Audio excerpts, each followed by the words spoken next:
Ang hindi ko lang gusto sa kanya, yung kaingay ng bunganga niya. Bakit siya magiinom ng 10 oras ng gabi tapos magwawala madaling araw? Tama ba naman yun? Madalas ba to? Yun ang kinagagalit ko sa kanya. Totoo ba to, Ate Rosalie? Kasi dito hindi kita marinig. Pero ang pagkakakwento ay maingay ka daw. Totoo po yung nagiinuman kami doon, pag tuwing Sabado Maingay lang po. ka. Maraming reklamo sa'yo, kamo. Hindi lang sa buong kapitbahay pa. May problema ka? Talaga? Malaga, ma'am. Hindi nga lang kita, kahit kumari kita ngayon, pwede kita sampal. Sige, subukan mo. Adala mo.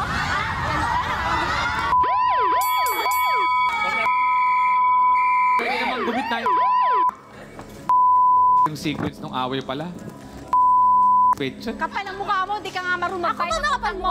Wow, tigas naman ang mukha mo. Ano?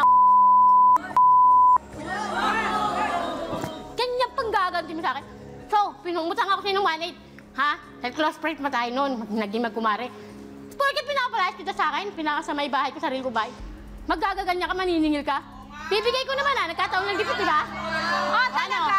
Sinisingil Ano nga pala kita, yung di ba sabi pagpapalis? mo, wala kang perang pambayad? Wow. Pero, okay. Nakatira ka nga ng libre, Ate Mary Ann, Iba yung- teka lang tanungin ko muna. Ate Mary Ann, bakit mo naisip na patirahin siya doon ng libre? Eh, ma'am, kasi pinala siya ng may-ari ng Okay, kanila. bago siya- Nang walang-wala silang pera pa. Okay, bago siya pinaalis, magkaibigan na kayo. Naging magkaibigan na kami, maging kakilala kami. Hanggang sa Saan ito? kalye, sa daan. Gaano na kami ng Sa lugar ninyo. Tapos, ma'am, hindi ko naging sa pagiging close namin, naging magkumare. Di ba? Kaibigan, kumare. Nagpabinyag ako. Nung tumagal na, ma'am, hindi ko na gusto yung aura niya. Sabi mo na pinatirahan na kita, ha? Hindi mo dapat ikaw hiinom ng gabi at magwawala ka, magbababat ako ng mga bote, mga anong bagay na babasagin para sa mga ano. Hindi ka niyang ganda. Talaga lang, totoo ba yan?